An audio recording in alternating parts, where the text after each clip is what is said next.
Introducing a stallion as top class as they come. In 22 career starts, he won or placed in 12 graded stakes, competing in 15 grade ones, earning over $1.7 million. His undisputed speed is evidenced by 7 100-plus buyer speed figures, a 3-time Grade 1 winner, Raging Bull. Hi everyone, I'm David Aragona, and welcome to the TimeformUS Road to the Derby series presented by Gainesway, as Gainesway is presenting all of our Kentucky Derby prep coverage this season. The focus of this video is one of the Fairgrounds Road to the Derby races, the Grade 2 Risen Star, going 1 1/8, a demanding distance for the 3-year-olds in February. This Saturday at the Fairgrounds. It is the second leg of their Road to the Kentucky Derby series, the prep for their local final prep, the Louisiana Derby, which will take place next month in March. That one's going 1 3/16, but it is 9 furlongs that the 3-year-olds will have to tackle this Saturday at the Fairgrounds. Let's throw up the field for this race. 10 runners signed on, and it's a really high-quality field for a Derby prep that's taking place in February. A couple of the top contenders heading towards the Kentucky Derby are in this race.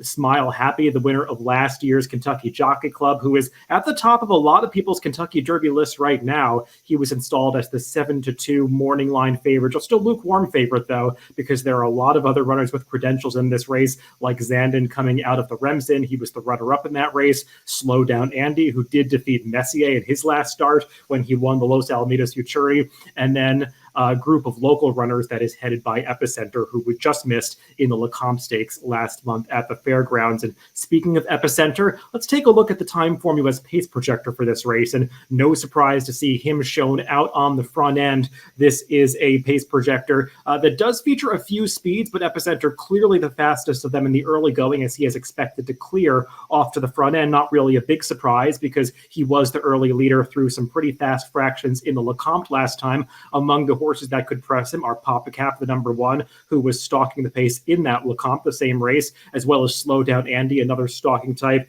and Pioneer of Medina, who's coming off a gate-to-wire allowance score, but looks like he's going to be relegated to stalking tactics this time with a fast horse like Epicenter in this race. And let's stick with Epicenter right now and start by talking about his PPs and some of the horses that are coming out of that local prep, the Grade 3 Lecomte run towards the end of January. And he ran a really nice race that day, just got nailed on the wire by Call Me Midnight, a 28-1 shot, who got a great trip from off the pace to close down the speeds. But as you can see from the TimeformUS pace figures, the first 2 are color-coded in red, indicating that Epicenter was setting a pretty fast pace towards the front end. And I think that allowed that long shot, Call Me Midnight, to pass them all through the stretch of the race. But I did think that Epicenter battled on pretty gamely to just lose by only a head. And the 112 TimeformUS speed figure that he earned for that performance is kind of right in line with that upward trajectory that he's got going in his career, building on the 109 that he earned in his prior race. And those kinds of numbers make him a major player in this race. The major question for Epicenter is what kind of pace situation is he going to face, because he does do his best running when he's out towards the front end, and can he get the 1 1/8 distance, which is a question for a lot of runners in this race. But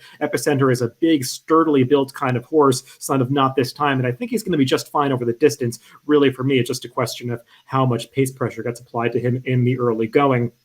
The number 1, Papa Cap, is another horse who's coming out of that Lecomte Stakes. He finished 1 place behind Epicenter that day, checking in 3rd, 3/4 of a length behind the winner, Call Me Midnight. And I thought he got a very good trip. He saved ground much of the way, was stalking in behind horses, was a little bit farther off that fast opening quarter than Epicenter, who was obviously setting that pace. Papa Cap made a middle move into the race, and the rail opened up for him at the top of the stretch, like he was going to shoot on through and potentially be successful, but he just kind of hung a little bit in the late stages, could never really capitalize on the setup that he got. So a little disappointing in Papa Cap, considering that he was 3-2 that day as the slight favorite. And he really didn't improve much at all on his finale as a 2-year-old when he was second to Corniche in the Breeders' Cup Juvenile. And something that I've talked about a little bit in prior videos that I've done in this series, that Breeders' Cup Juvenile not coming back as the strongest race so far. We've seen a number of horses come back to run out of that race. Obviously not the winner Corniche, but a few horses that finished behind him. And they've had limited success. I don't believe anybody has won out of that race. Most horses have not improved their speed figures coming out of that Breeders' Cup Juvenile. So I think the jury's still out on how strong that race was, and a lot of Papa Cap's reputation's built on his runner-up finish that day. And he could take some money once again here in this Risen Star, and I wanted to look for some other alternatives. The horse to beat, though, is one that's coming in from a different circuit, and that's the number 8, Smile Happy. Let's go all the way back to Smile Happy's debut victory when he won at Keeneland back at the end of October. Just a really impressive maiden victory for a first-time starter going the 2-turn mile on the 16th. He easily takes over on the far turn. He was traveling well throughout in this race, just inhaled the leaders coming past the quarter pole, and is going to win, kind of geared down at the end of this race under just a light-hand ride from Brian Hernandez. This performance obviously set him up for a step forward in his second race when he took down the Kentucky Jockey Club, that Grade 2 event in late November at Churchill Downs. And that Kentucky Jockey Club has come back as a very strong affair, because you can see in the PPs, the second and third place finishers in that race were Classic Causeway and White Abarrio. And people will remember Classic Causeway came right back out of that performance to win the Sam F. Davis last week at Tampa Bay Downs. And just a couple weeks ago, White Abarrio came back to win the Holy Bull at Gulfstream Park. Both horses improving their speed figures out of that race. So I think that really bolsters the form of that Kentucky Jockey Club. And I was just talking about Call Me Midnight, the winner of the Lecomte, another horse that finished farther back in the Kentucky Jockey Club and also came right back out of that race to win a graded stakes. So that has been a key race so far on this Kentucky Derby trail. And Smile Happy, obviously his reputation has grown since he's been inactive in the past couple of months with all of those runbacks. He's got the speed figures to make him a major player in here. He's handled any kind of pace scenario so far through his 2 career races, closing into a fast pace first time out and overcoming what was a pretty moderate pace last time in the Kentucky Jockey Club. You see those blue color coded pace figures. So Smile Happy's got a lot going for him in this race. Something, though, that might not be working in his favor, though, is Ken McPeek's record at the fairgrounds. Let's take a look at this DRF formulator fact, and you can see the statistic at the bottom of your screen. You can look this up for yourself in DRF formulator by just applying a couple of filters over the past 5 years. Horses racing at the fairgrounds for Ken McPeek, just 3 for 61, 5% win rate, $1.32 ROI. Ken McPeek's a trainer that can be a little bit streaky, have success at particular circuits. He does very well at Gulfstream at this time of year, not so at fairgrounds. He shipped a lot of horses here, has had very limited success. Perhaps that's not going to matter too much for Smile Happy because he's coming in with such strong credentials, but just something to be aware of on a horse that figures to be among the shorter prices, if not the outright favorite in this Risen Star. Another horse that I think deserves strong consideration is Zandin for the Chad Brown stable. Let's take a look at his last race when he just in the Grade 2 Remsen last December at Aqueduct. This was a really game effort from Zandin. He was stretching all the way out to today's distance, the 1.125 off just one 6-furlong debut effort. And this was a really nice performance for a horse that was stretching out the extra 3 furlongs to battle on so gamely coming to the wire. And you might remember there was a lot of chatter on social media after this race because the winner, Irad Ortiz and Mo Donegal, made it really tight on John Velasquez and Zandin as they came onto the wire, kind of was throwing some crosses, stuck his left elbow into John Velasquez and Zandin as they approached the finish line that day. There was an inquiry. The stewards left the result as is, with Zandin losing that race by a nose, but I still think that Zandin gained a lot of stature in defeat, getting that 102 TimeformUS speed figure. This horse had looked good in his career debut when he closed very well to win going that 6-furlong distance after taking some dirt in his face, racing a little bit greenly, finished off very strongly, did the same thing in his second start over the longer distance. I've liked both of this horse's races. He's got that adaptable running style where he can be up close, but also it does not get really rank under his rider, so he can come from further back in the pack, something that, based on the pace projector, I do think he's going to have to do in this Risen Star. And I just showed a negative stat for one of the short prices in this race, Smile Happy. Let's look at a positive statistic from DRF Formulator for Zandin, for Chad Brown, Zandin's trainer, over the past 5 years, with third-time starters making their second attempt at a rout on the dirt.